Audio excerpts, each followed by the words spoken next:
चलो खाना खा लो। कहते हैं वक्त हर जख्म को भर देता है, मगर वक्त ही मेरा जख्म है। 14 साल कम समय नहीं होता, खास करके तब जब रोजाना आपका खाना वेज हाक्का नूडल्स हो। मगर मैं खाऊंगा। जिंदा जो रहना है मुझे, ये जानने के लिए कि वो कौन दुश्मन है मेरा जो इतनी नफरत करता है मुझसे।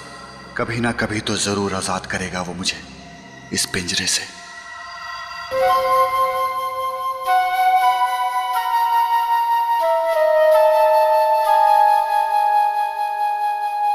वही धुन फिर से।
बंदूक?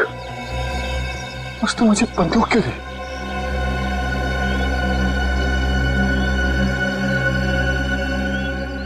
हजार के नोट? इतने सारे?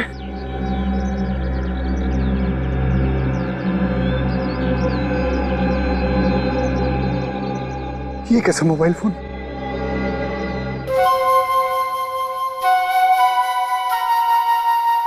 उसी का फोन होगा। हेलो हेलो, कहाँ हो तुम? परेशान होने की जरूरत नहीं है। मैं जानता हूँ तुम्हारे वक्त में मोबाइल फोन्स बहुत कम इस्तेमाल होते थे, और ये 1000 के नोट जो मैंने तुम्हें दिए हैं वो तो थे ही नहीं तुम्हारे जमाने में। कौन हो तुम? क्या फर्क पड़ता है कि मैं कौन हूँ? तुमने मुझे 14 साल उस कमरे में क्यों बंद कर रखा? मैं तुझे मिलना चाहता हूँ। मैं जानना चाहता हूँ कि मैंने क्या किया था। तुमने मुझे क्यों किडनैप किया? सब कुछ बहुत जल्द पता चल जाएगा। पैसे और गन तुम्हारी मदद करेंगे। मैं भी तुमसे मिलने के लिए बहुत बेताब हूँ। 3 दिन देता हूँ, सिर्फ 3 दिन में मुझ तक पहुँचो और मुझे खत्म कर दो। मार सको तो मार दो। मैं तुझे ढूंढ निकालूंगा, मैं तुझे नहीं छोड़ूंगा।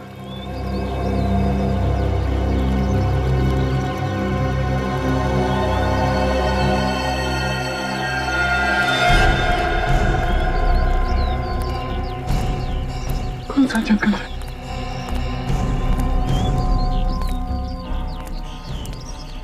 कौन सा जंगल है?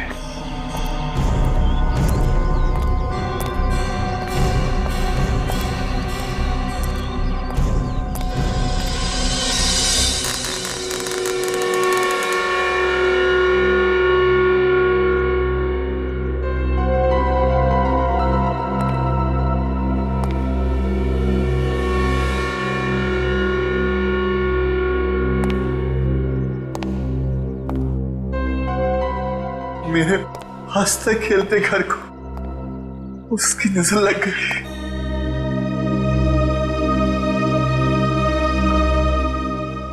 छोड़ूंगा नहीं मैं उसको। उसने मेरी जिंदगी बर्बाद कर दी, मेरा घर बर्बाद कर दिया। मैं उसे ढूंढ कर ही निकालूंगा, ढूंढ कर ही निकालूंगा।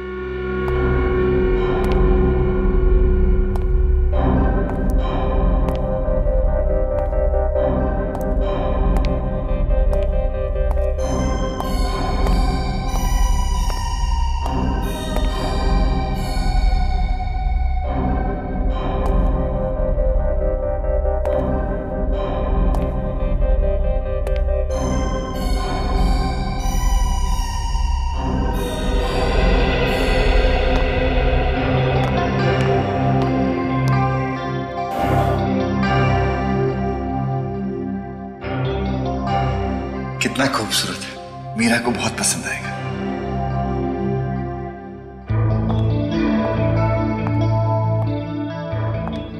क्या बात है, बड़े खुश लग रहे हो। खुशी की बात है। आखिर क्या बात है, हमें भी तो पता चले। बताता हूँ थोड़ा सब्र करो, सब्र का फल मीठा होता है। कितना सुखी परिवार था पर मेरी मीरा बेटी कैसी है, कितने खुश थे। अब तुम बाहर जाओ, नहा दो।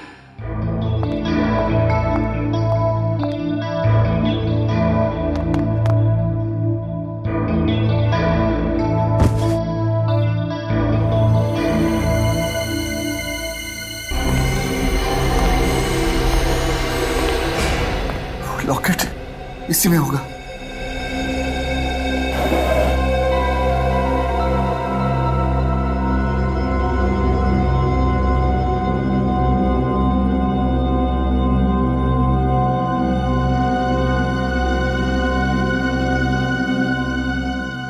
इसे मैं अपने पास रख लेता हूं। इसमें एक डायरी होगी, इसमें होगी ये रही।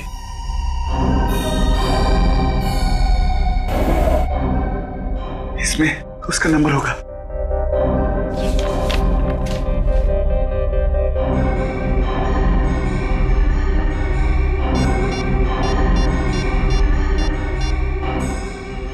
हेलो गिरीश, मैं देव। कहाँ है तू? कैसा है? कहाँ था इतने साल? गिरीश, मैं ये सब फोन पर नहीं बता सकता। क्या हम मिल सकते हैं? बिल्कुल मिल सकते हैं, वहीं मिलेंगे अपने पुराने अड्डे पे। टटारा डिस्कोथेक 8 बजे। तुम महेश? खूनी, मैं जानता था कि तुम एक ना एक दिन वापस जरूर आओगे। तुमने क्या सोचा था कि 14 साल के बाद भागकर वापस आने पर तुम्हें मिलने वाली सजा से तुम बच जाओगे? मैंने कोई गुनाह नहीं किया। तुमने अपनी बीवी प्रिया का खून किया है। मैं अभी सीआईडी को फोन लगाता हूँ। सीआईडी को फोन मत करना महेश। अरे सीआईडी को फोन मत करना। तुम्हारे पास बंदूक है तो मुझे फोन लगाना ही पड़ेगा।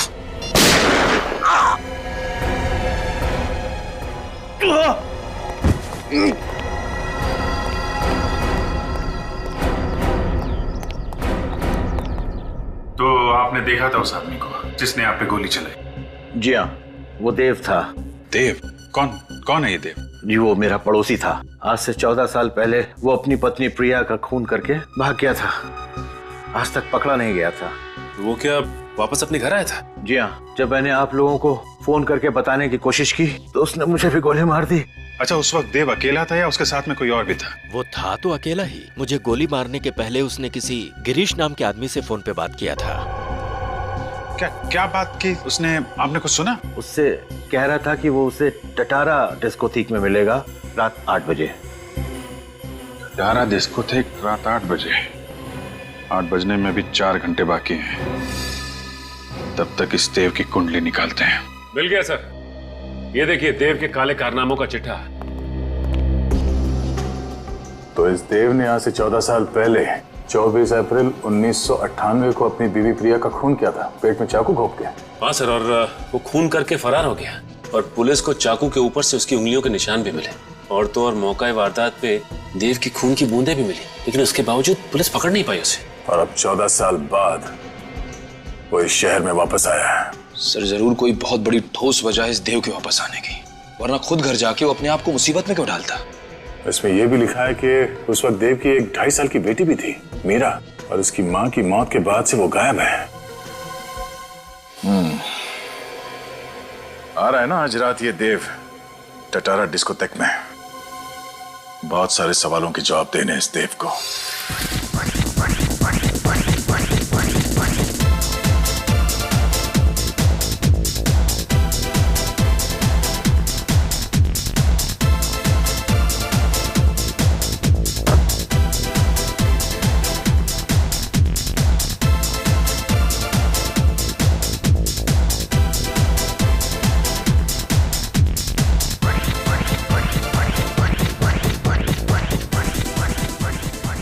हैंडसम, क्या मैं आपके लिए एक ड्रिंक खरीद सकती हूँ? No. No problem, no issues. कुछ और कर सकती हूँ? हाँ, जस्ट लीव मी अलोन। अगर मैं आपको अकेला छोड़ दूंगी तो आपको गिरीश तक कौन पहुंचाएगा? तुम गिरीश को जानती हो? आओ मेरे साथ।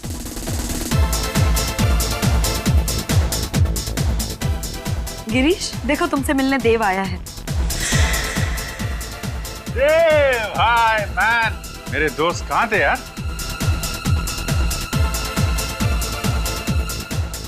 क्या मजाक है? ये गिरीश नहीं है। सही पहचान, मैं बाराती हूँ, तुम्हारी बारात में शामिल होने आया हूँ।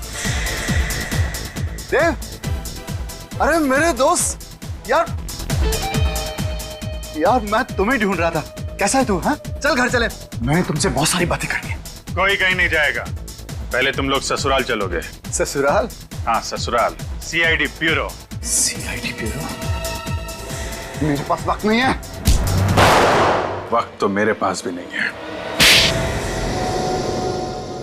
जो जुर्म आप लोग मुझसे कबूल करवाना चाह रहे हो वो मैंने किया ही नहीं है। झूठ बोल रहे हो तुम। अपनी बीवी प्रिया का खून तुमने ही किया। मैं तो उससे स्कूल के दिनों से ही प्यार करता था। स्कूल के दिनों से? मतलब तुम और प्रिया के एक ही स्कूल में पढ़ते थे? कौन से स्कूल में पढ़ते थे तुम? एक ही स्कूल में नहीं सर, मैं ग्रीन हॉर्न्स में था और वो एसके स्कूल में। मैं उससे जान से भी ज्यादा प्यार करता था। मैं उसका खून क्यों करूंगा? ये सच कह रहा है सर। आप? मेरा नाम गिरीश है, मैं देव का दोस्त हूँ। प्रिया भाभी और देव के प्यार की मिसाल तो हम सभी दोस्त दिया करते थे। अगर तुमने खून नहीं किया तो इतने साल तक कहाँ गायब रहे? पुलिस से डर के भाग क्यों रहते तुम? मैं नहीं भागा। तो क्या 14 साल से हिमालय में जाकर बैठे थे समाधि लगाकर? सर मैं किडनैप हो गया था। किडनैप? वो भी 14 साल के लिए? हाँ। मतलब 1998 से लेके 2012 तक तुम किडनैपर की कैद में थे? हाँ। किसने किया था तुम्हें किडनैप? मुझे नहीं पता सर। है? पता नहीं? तुम कह रहे हो कि किसी ने तुम्हें 14 साल तक किडनैप करके रखा, और अब कह रहे हो कि तुम्हें पता नहीं किसने किडनैप किया तुम्हें? मैं कभी उसका चेहरा नहीं देख पाया और ना ही उसने कभी अपना नाम बताया। चलो नाम नहीं सही, वजह तो बताई होगी किडनैप करने की। मुझे कोई वजह नहीं बताई उसने। वजह भी नहीं बताई और तुम चाहते हो कि हम तुम्हारी इस कहानी पर विश्वास करें कि तुम्हें 14 साल के लिए किसी ने किडनैप किया था, कैद में रखा था, मगर किसने किया ये तुम्हें पता नहीं, क्यों किया ये भी तुम्हें पता नहीं। तो फिर चलो ये बताओ, कहां पे रखा था तुम्हें किडनैप करके? बताओ। मुझे नहीं पता था, बस एक कमरा था जिसमें टीवी, फ्रिज, एसी, सारी सुविधाएं दी थी। मैं उसे नहीं जानता और ना मुझे पता था कि मैं उस कमरे में 14 साल रहने वाला। तुम्हारी इस कहानी पर हमें बिल्कुल विश्वास नहीं, फिर भी और एक मौका देता हूं तुम्हें। सच सच बताओ, बिल्कुल शुरू से, जिस दिन तुम किडनैप हुए थे उस दिन से। 21 अप्रैल 1998। मेरी छोटी सी जिंदगी बड़े सुकून से कट रही थी। सारी खुशियां थी मेरे पास। मैं, मेरी बीवी प्रिया और हमारी नन्ही सी बच्ची मीरा। कितना खूबसूरत है, उसे बहुत पसंद आएगा।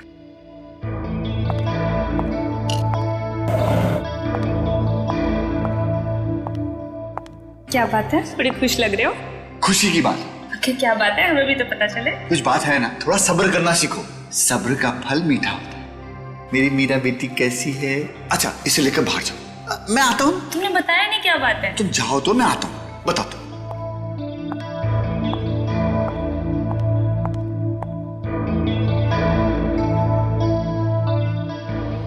ये क्या हो रहा है?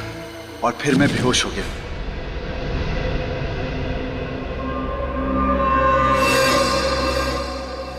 जब नींद खुली तो देखा किसी अनजान जगह पर हूं। उस वक्त मैं ये नहीं जानता था कि मुझे वहां 14 साल बिताने होंगे,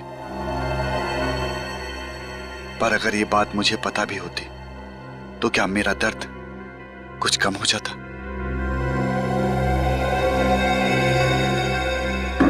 दरवाजा खोलो। मुझे अंदर क्यों बंद कर दिया? अरे कोई है? कोई सुन रहा है? मुझे अंदर क्यों बंद किया तुम लोगों ने?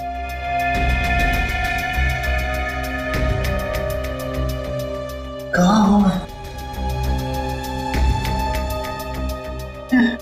किसने बंद कर दिया मुझे?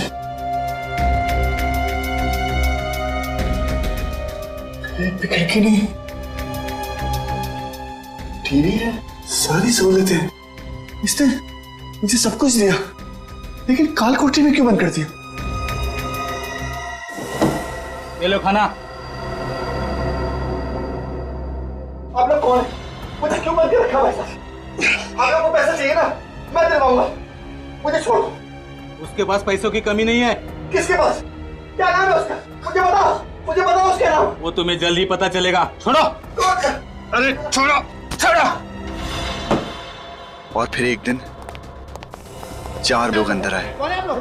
मैं समझ नहीं पा रहा था कि वो मेरा खून क्यों ले जा रहे हैं। मेरा खून क्यों ले लिया? जाने से पहले उन्होंने मेरा ग्लास भी ले लिया। ग्लास? उन्होंने ऐसा क्यों किया था? अरे कहाँ जा रहे हो आप लोग? मेरा खून क्यों ले जा रहे? मेरा खून, मुझे छोड़। ये उस दिन मुझे समझ में आया जब मैंने न्यूज चैनल पर देखा कि आज सुबह देव नाम के सिविल इंजीनियर ने अपनी पत्नी प्रिया की चाकू मारकर हत्या कर दी।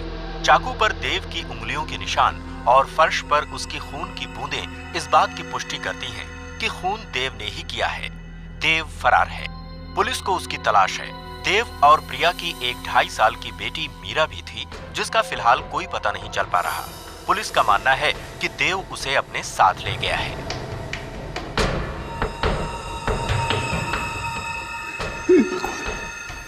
ये क्या हो गया? ये क्या हो गया?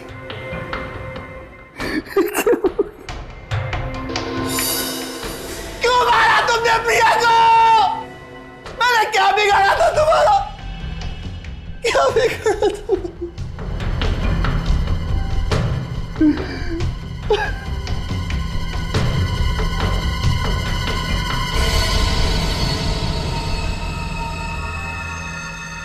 मैं कैसे मार सकता हूँ इसको?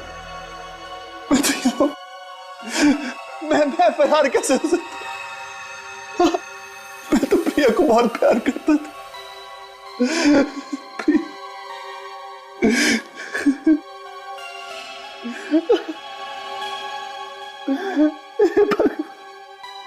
ये क्या हो गया? मीरा, मेरी बच्ची मीरा कहाँ हो गई? मीरा का क्या किया तुमने? मेरी बच्ची कहाँ है? मैंने क्या बिगाड़ा है तुम्हारा? मुझे माफ कर दो। मेरी बच्ची मुझे वापस दे दो। और इस तरह उस इंसान ने मेरी हंसती खेलती जिंदगी बर्बाद कर दी। अब मेरी जिंदगी का सिर्फ एक ही मकसद है, बदला। उससे मारकर मैं फांसी भी चढ़ जाऊं तो मुझे परवाह नहीं, मुझे परवाह नहीं। तुम्हारी बेटी मीरा वो कहाँ है? पता नहीं कैसी होगी, मुझे ये भी नहीं पता। किस हाल में होगी मुझे ये भी नहीं पता। हौसला रखो देव, तुम कानून को अपने हाथ में नहीं लोगे। सीआईडी वाले उस खूनी को सजा जरूर दिलाएंगे और तुम्हारी बेटी मीरा को भी ढूंढ निकालेंगे।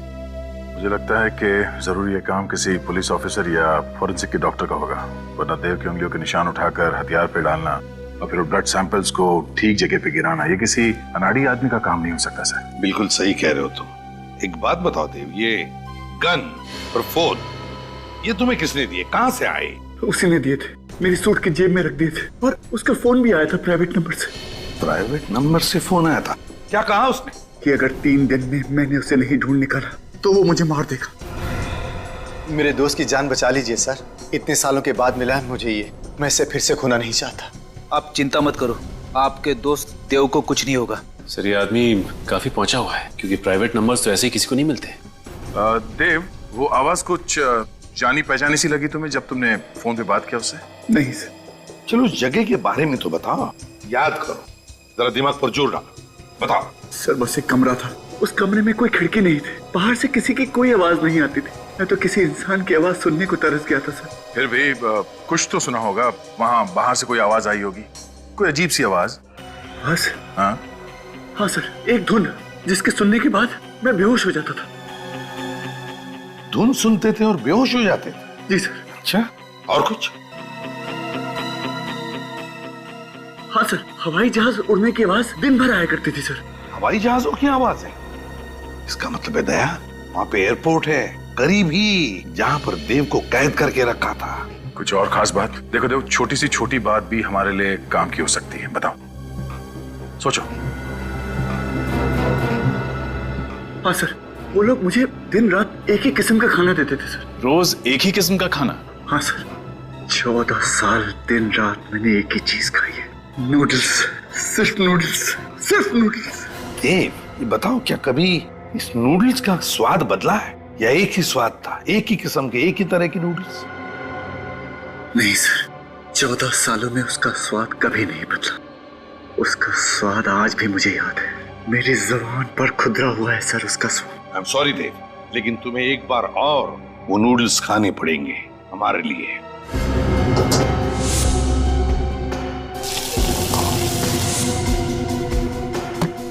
टेस्ट कीजिए मिस्टर देव।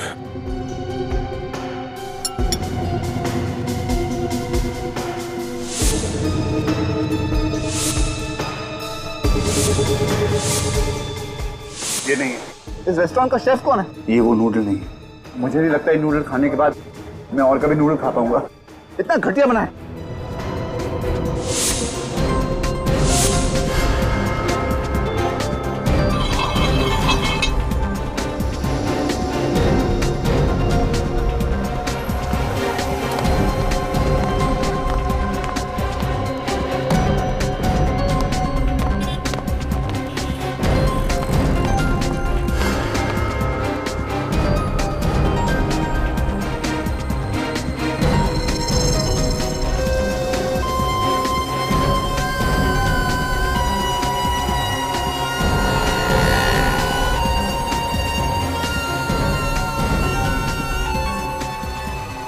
ये नूडल वही है जो मैं पिछले 14 सालों से खा रहा था। आपको पूरा यकीन है? मैं अपना नाम भूल सकता हूँ लेकिन स्वाद नहीं भूल सकता। तो फिर इनसे पता करते हैं कि 14 सालों से नूडल्स की डिलीवरी एक ही जगह पर कहां हो रही थी।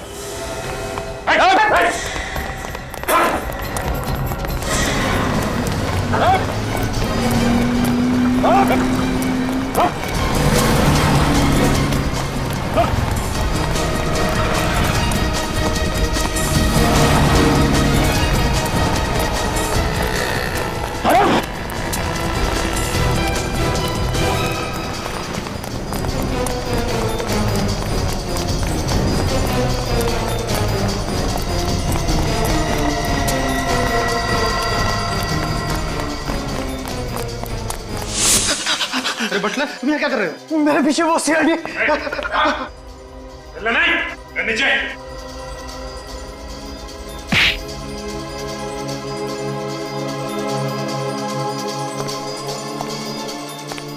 ये तो मैं हूँ। मुझे पूरा यकीन था कि उस कमरे में कैमरे हैं। क्यों किडनैप किया मुझे? तुमसे बात करता था। मैं नहीं हूँ वो। तुम ही थे, तुम ही थे। नहीं, मैं नहीं हूँ वो। तुम्हें कैद कर रखने के लिए मुझे किसी ने पैसे दिए थे। किसने दिए थे पैसे? मैं नहीं जानता। वो हमेशा मुझे फोन करता है। फोन नंबर लाओ। लाओ। वो हमेशा अपने प्राइवेट नंबर से फोन करता है। और पैसे? वो तुम्हें पैसे कैसे देता था? वो हर महीने के 1 तारीख को बिल्डिंग के नीचे ड्रॉप बॉक्स में रख कर जाता है। अगर ये वो आदमी नहीं है तो वो कौन है जो मुझसे इतनी नफरत करता है कि 14 साल के लिए वो इस आदमी को पैसे देगा मुझे कैद में रखने के लिए? इसका पता भी चल जाएगा। देखो तो मैं चाहता हूँ कि तुम उन सारे लोगों के नाम लिखो, तुम्हारे बचपन से लेकर आज तक उन सारे लोगों के नाम जिनके साथ कभी तुम्हारा झगड़ा हुआ हो या किसी का दिल दुखाया हो तुमने। कभी कभी क्या होता है, एक छोटी सी बात भी काफी होती है बदला लेने के लिए। प्रतीक, मंगल, शुभम, सिद्धार्थ, सौकी, जेरी। ये रही मेरी दुश्मनों की लिस्ट। प्रतीक, मंगल, शुभम, सिद्धार्थ, सौकी, अशोक और जेरी। सर, ये उसी का फोन। स्पीकर फोन पर बात करो। हेलो। हेलो देव, कैसे हो? बाहर मजा आ रहा है कि नहीं? जब तक तुझसे मुलाकात नहीं होगी मजा कैसे आएगा? 24 घंटे, बस 24 घंटे और बचे, फिर हम दोनों आमने सामने होंगे। अपनी जिंदगी का आखिरी दिन खुलकर जी लो देव। तुझे जितना जीना है जी ले। जिस बिल में छुपा है छुपा रहे। तुझे पताल से भी ढूंढ कर निकाल लूंगा। जब सीआईडी वाले पास खड़े हों तो चीटी के भी पर निकल आते हैं। अगर तुझे लगता है कि सीआईडी वाले तेरी जिंदगी बचा पाएंगे तो तू बहुत बड़ा बेवकूफ है। अपने दुश्मनों की लिस्ट में मेरा नाम लिखना भूल गया देव। कौन हो तुम?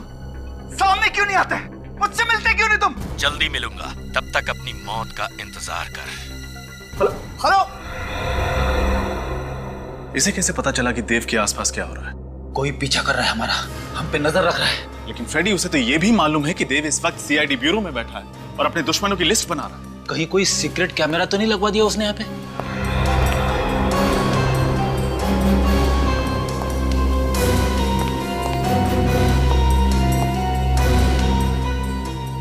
नहीं सर, यहाँ पे तो कोई कैमरा दिख नहीं रहा है। क्या मतलब सर?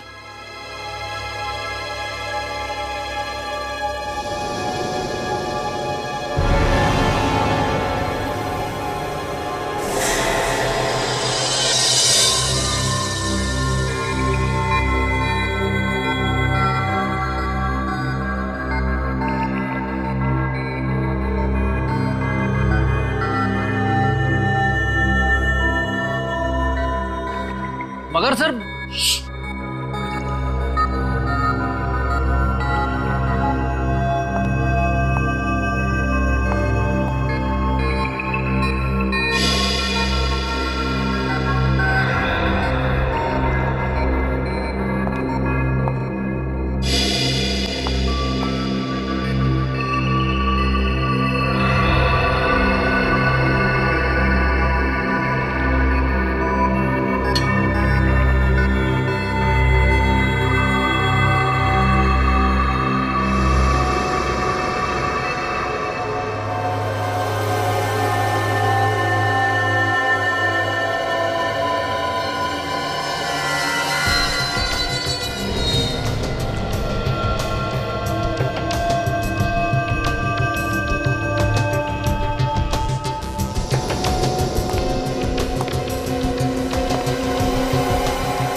अब बात कर सकते हैं।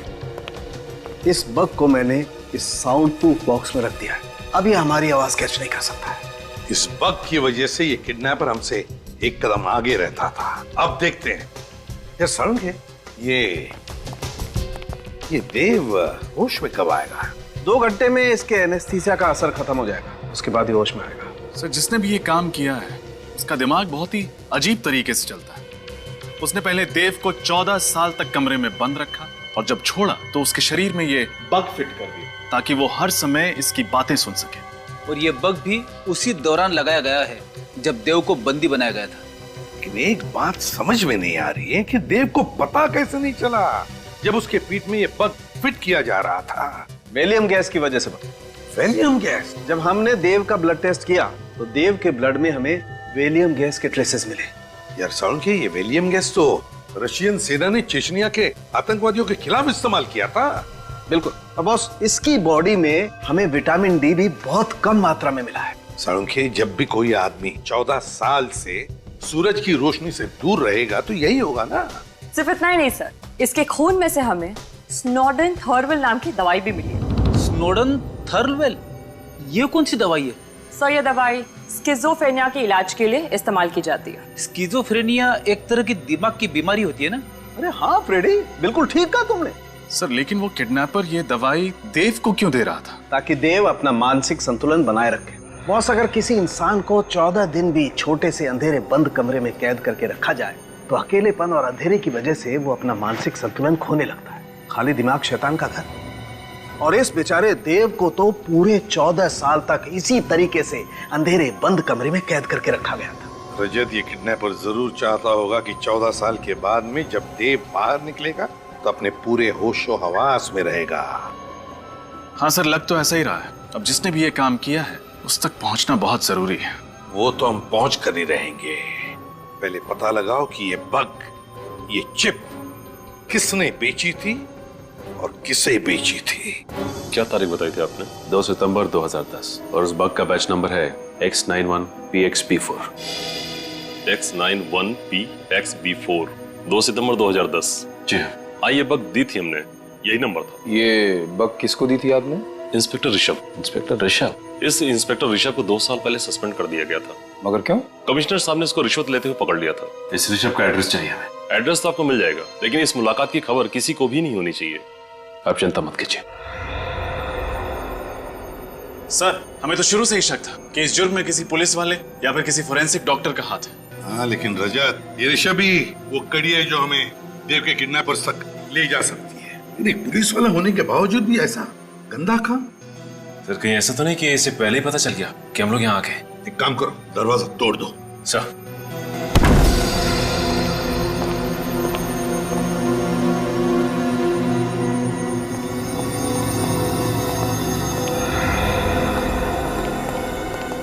लगता है घर में तो कोई नहीं है। कहीं ये चुप कर तो नहीं बैठा है घर में? देखो जरा, बैठ जाओ।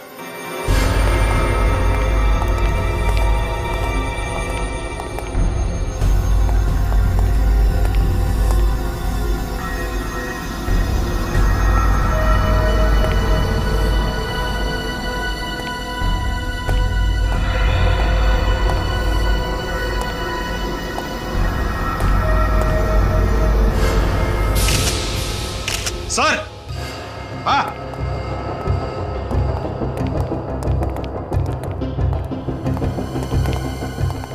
माय गॉड,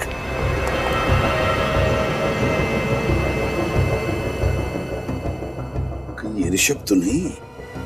बहुत बुरी तरह से चाकू से वार किए लगता है। कम से कम 5-6 वार तो है। सर हो सकता है ये काम देव के किडनैपर्स का हो। हाँ सचिन, हो सकता है।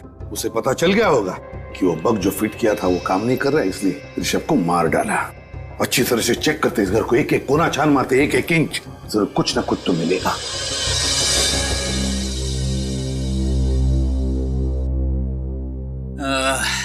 ये रही मेरी अगली चाल। ये गया आपका प्यादा। फंस गए ना जाल में।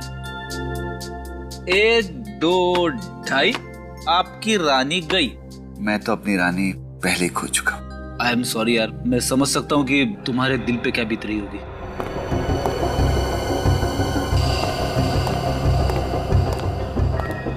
ये क्या है?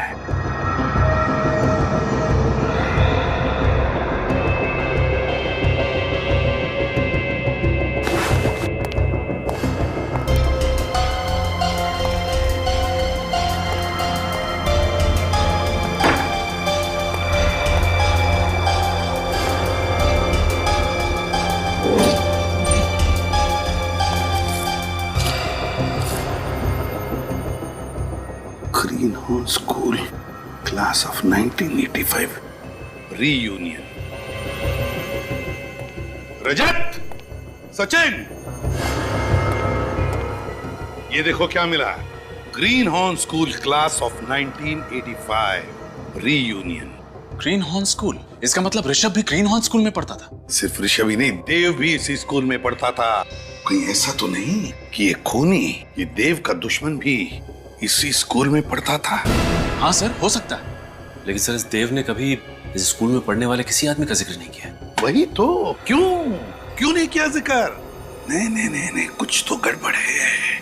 काम करो, इस देव से बात करो, फ्रेडी को फोन लगाओ और उससे पूछो कि याद करके बताए, अच्छी तरह से याद करके बताए कि क्या जब वो स्कूल में था तब उसकी किसी के साथ कोई दुश्मनी थी क्या? अब 1 मिनट। Hello sir. हाँ फ्रेडी, देव तुम्हारे सामने।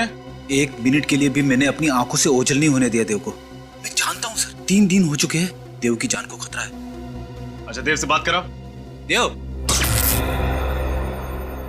लाइट कैसे चली गई? बिजली का बिल तो भरा था ना मैंने। फ्रेडी, क्या हुआ?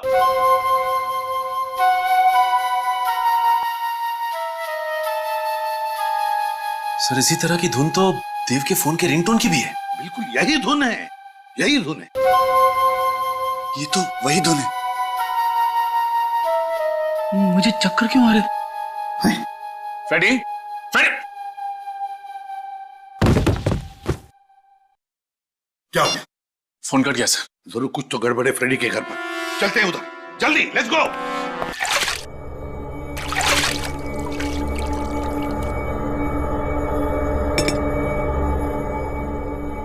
Good morning Dev uncle. कौन हो तुम? मैं आपको आजाद करने के लिए आई हूँ। जिस तरह से मेरे पापा ने आपको 14 साल की उम्र कैद से आजाद किया, वैसे ही मैं आपको इस दुनिया से आजाद करूंगी। कौन है तुम्हारे पापा? ये आप नहीं जान सकते। अपने सबसे बड़े दुश्मन का नाम जाने बगैर ही आप मर जाएंगे।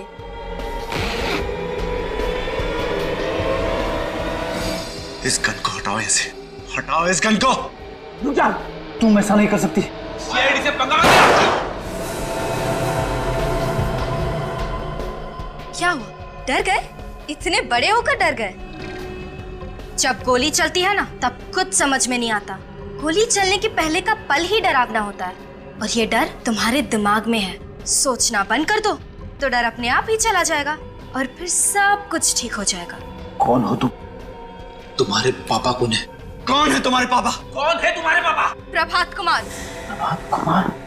हाँ, प्रभात कुमार। तुमने क्या सोच लिया मैं तुम्हें नाम बताए बिना ही मार दूंगी? ये नाम जानना तुम्हारे लिए बहुत जरूरी है, क्योंकि यही वो नाम है जो मरने के पहले तुम्हारी कानों में गूंजेगा। कौन प्रभात कुमार? मैं किसी प्रभात कुमार को नहीं जानता। फिर तो तुम मेरी माँ को भी नहीं जानते होगे। कौन है तुम्हारी माँ? चित्रांगदा कुमार, जिसका तुमने बेरहमी से खून कर दिया। मैंने किसी का खून नहीं किया। अपने पापा को यहाँ बुलाओ। वो तुम्हारी वजह से पहले ही बहुत कुछ सह चुके हैं। उन्हें यहाँ बुलाने की कोई जरूरत नहीं है। बहुत बातें हो गई, अब तुम्हारे मरने का वक्त आ गया है। रुक जा, रुक जा, तुम ऐसा नहीं कर सकती।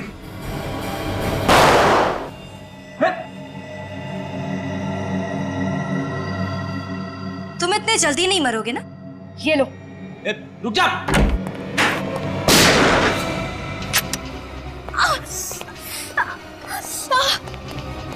मरने के बारे में सोचना भी मत। कौन हो तुम लोग? सीआईडी। देव को जल्दी से हॉस्पिटल ले चलो, जल्दी। संभल के, संभल के। अगर तुम लोग यहाँ नहीं आते तो मैं उसे मार ही डालती। हम मारने देते तब ना।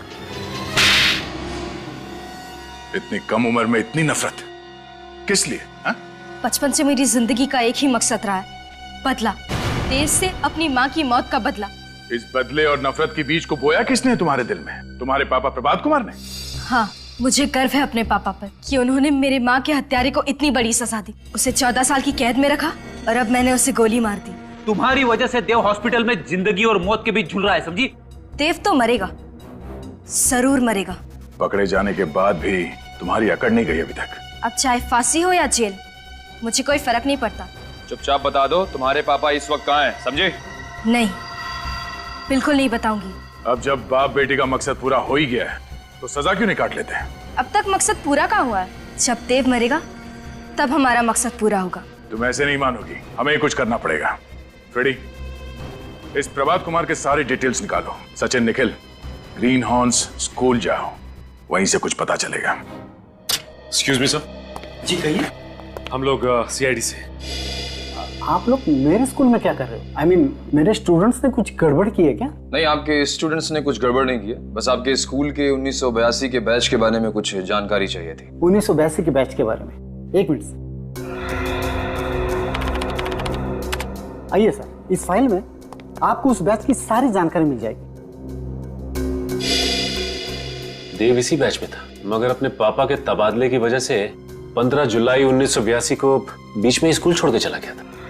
2 सितंबर 1982 में देव की क्लास में एक नीलम नाम की लड़की थी जिसने आत्महत्या की थी, लेकिन आत्महत्या की वजह नहीं लिखी यहाँ। प्रिंसिपल साहब, आप कुछ बता सकते हैं इसके बारे में? जी नहीं सर, मैं तो यहाँ पिछले 5 साल से ही प्रिंसिपल हूँ। 1982 में मिस्टर दीनानाथ यहाँ के प्रिंसिपल थे, जिनके कुछ साल पहले ही मौत हो गई। मौत हो गई है? जी हाँ सर।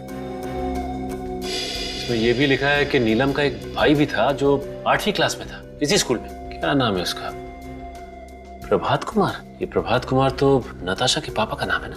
हाँ सर। मतलब ये प्रभात पास आउट हुआ होगा 1985 में, पास आउट हुआ होगा। तो सर 1985 की फाइल देखना चाहिए। ये क्या? प्रभात और ऋषभ दोनों एक ही क्लास में पढ़ते थे, तो इसका मतलब ये दोनों एक दूसरे को अच्छी तरह से जानते होंगे और इसीलिए प्रभात ने ऋषभ से वो बग मंगाया होगा देव के शरीर में डालने को। और सर, जब उस बग के बारे में हमें पता चल गया तो प्रभात कुमार ने ऋषभ को ही रास्ते से हटा दी। हो सकता है निखिल कि नीलम की मौत में देव का ही हाथ हो, इसीलिए तो प्रभात देव से बदला लेना चाहता था। और सर, अगर नीलम की मौत की वजह देव है तो देव ने हमसे इतनी बड़ी बात छुपाई क्यों? हो सकता है निखिल कि देव को पता ही ना हो, क्योंकि देव ने स्कूल छोड़ा था जुलाई महीने में और नीलम ने आत्महत्या की थी सितंबर के महीने में। अच्छा प्रिंसिपल साहब, इन सब की फोटोग्राफ मिल सकती है? जी सर।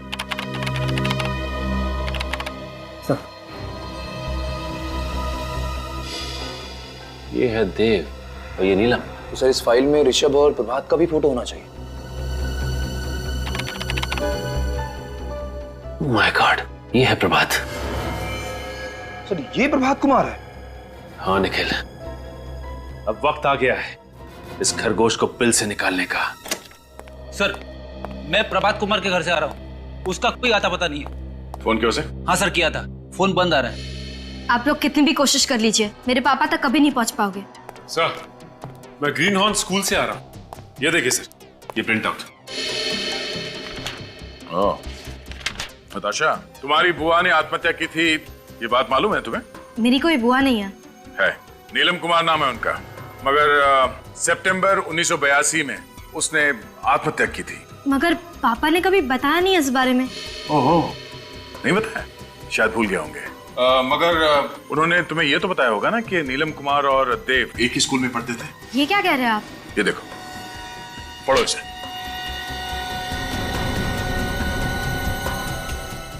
पापा ने इतनी सारी चीजें मुझसे छुपाई क्यों? तुम्हारे पापा ने तुम्हारा इस्तेमाल किया, तुम्हारी माँ की मौत का बदला लेने के लिए नहीं, बल्कि तुम्हारी बुआ की मौत का बदला लेने के लिए। ये सारे कागजात नकली है, आप लोग झूठ बोल रहे हैं ना? क्या नाम है तुम्हारी मम्मी का? चित्रंगदा कुमार ना? हाँ। कोई फोटो है उनकी तुम्हारे पास? नहीं, उन्होंने कभी मम्मी की फोटो नहीं दिखाई। चित्रंगदा कुमार नाम की कोई औरत होगी तो दिखाएंगे ना। ये आप क्या बकवास कर रहे हैं? कोई चित्रंगदा कुमार नहीं है, ये सिर्फ एक कहानी है, कहानी तुम्हारा इस्तेमाल करने की। ये झूठ है ना? तुम्हारे मम्मी पापा की शादी कब हुई थी? 25 फरवरी 1993। मैरिज रजिस्ट्रार के ऑफिस में गए थे हम, वहाँ पे भी कोई प्रभात कुमार और चित्रांगदा कुमार की शादी का रजिस्ट्रेशन नहीं किया गया है। ये नहीं हो सकता। अच्छा, ये बात है। आप लोगों को लगता है कि आप लोग मुझे इन सब बातों में फंसाकर उल्लू बनाओगे, तो मैं आपको अपने पापा का पता बता दूंगी, है ना? मैं आपको अपने पापा का पता नहीं बताऊंगी। तुम्हारे पापा हैं कौन, ये पता भी है तुम्हें? क्या मतलब? दया, हमारा शक सही था। ये पढ़ो। ये क्या है? DNA report. तुम्हारी डीएनए रिपोर्ट मिस्टर देव के डीएनए रिपोर्ट से मैच करती है।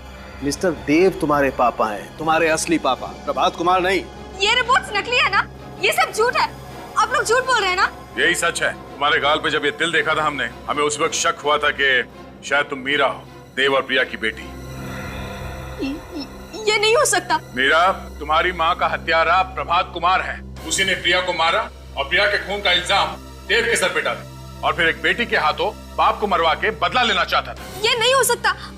इस प्रभात ने बड़ी लंबी प्लानिंग की थी। उसने सोचा कि एक बेटी से बाप का खून करवा दूंगा, इस तरह मीरा को फांसी हो जाएगी और देव का सारा खानदान खत्म। हे भगवान, ये मुझसे क्या हो गया? मैंने अपने ही हाथों से अपने पापा पर गोली चला दी। ये क्या कर दिया मैंने? मैं प्रभात कुमार को नहीं छोड़ूंगी, मार डालूंगी उसे। मीरा, प्रभात कुमार के पापों की सजा कानून देगा उसे। तुम हमें सिर्फ ये बताओ कि वो है कहाँ।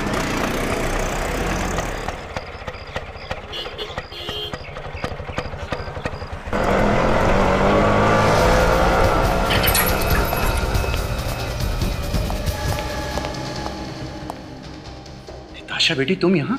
सीआईडी वालों ने तुम्हें छोड़ दिया? सीआईडी वालों ने मुझे छोड़ दिया। जब मैंने उन्हें अपनी माँ की खून की दर्द भरी दास्तान सुनाई, तो दया का भी दिल पिघल गया। दया का दिल भी पिघल गया? अरे बेवकूफ लड़की, दया का दिल कभी पिघल नहीं सकता, क्योंकि इसका दिल लोहे का बना हुआ है। जरूर इसमें उनकी कोई चाल होगी। ठीक कहा तुमने, ये हमारा ही प्लान था। मिस्टर प्रभात कुमार उर्फ गिरीश। धोखा, इतना बड़ा धोखा किया तुमने मेरे साथ। धोखेबाज तो तू है, जो बचपन से अब तक मुझसे झूठ कहता आया। अपनी माँ के खूनी के कहने पर मैंने अपने पापा पर गोली चला दी। तो तुम्हें सब कुछ पता चल चुका है। कितनी कोशिश की मैंने कि कम से कम खून खराबा हो, खुशी खुशी सब कुछ निपट जाए, मगर अब मुझे लगता है यहाँ पर मुझे 4 लाशें बिछानी पड़ेगी। तुम लाशें बिछाओगे? लाशें बिछाने लायक बचोगे तब ना। बोल, क्यों किया ये सब? क्योंकि मैं देव को बर्बाद कर देना चाहता था। क्या दुश्मनी थी तुम्हारी देव के साथ? देव मेरी बहन का खूनी है। लेकिन नीलम ने तो आत्महत्या की थी ना? देव की वजह से आत्महत्या की थी मेरी बहन नीलम ने, क्योंकि ग्रीन होम स्कूल में उसने सभी को ये कहकर उसे बदनाम कर दिया था कि वो उससे प्यार करती, उससे शादी करना चाहती, जबकि ऐसा कुछ भी नहीं था। देव तो जुलाई 1982 में स्कूल छोड़कर जा चुका था। हाँ, मगर देव के स्कूल छोड़ देने के बाद भी ग्रीन हॉर्न्स के बाकी के स्टूडेंट्स के तानों ने नीलम का पीछा नहीं छोड़ा, और मायूस होकर वो खुद मौके से लटक गई। गिरीश, तुम्हारी बहन के साथ जो कुछ भी हुआ बहुत गलत हुआ, मगर बदला लेने के लिए तुमने देव के साथ जो कुछ भी किया वो भी ठीक नहीं है। सालों से बदले की आग मेरे दिल में चल रही थी, और मैंने उसे कभी बुझने भी नहीं दिया। बस सही मौके का इंतजार कर रहा था क्योंकि देव मुझे पहचानता नहीं था, इसलिए गिरीश बनकर मैंने उससे दोस्ती की। ये सब करने का क्या फायदा हुआ? तुम्हारी मरी हुई बहन वापस तो नहीं मिली ना?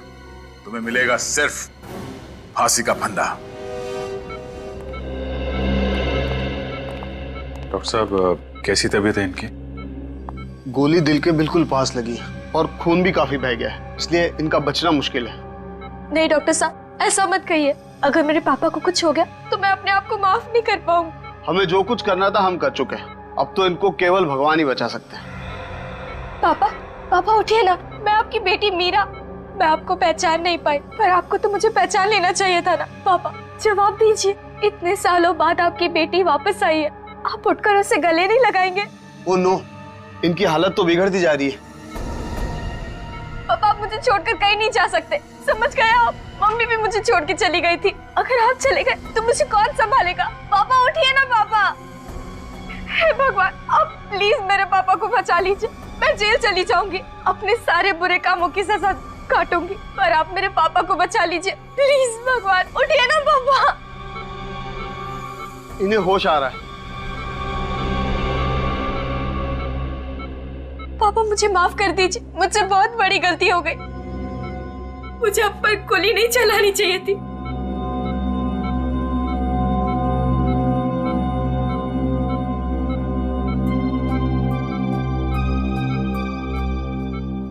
चौदह सालों से मैंने रखा हुआ था।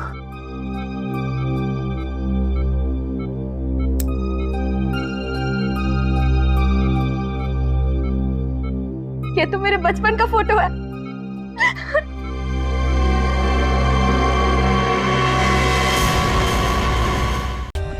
For more updates, subscribe to our channel, click the show links and enjoy watching the videos.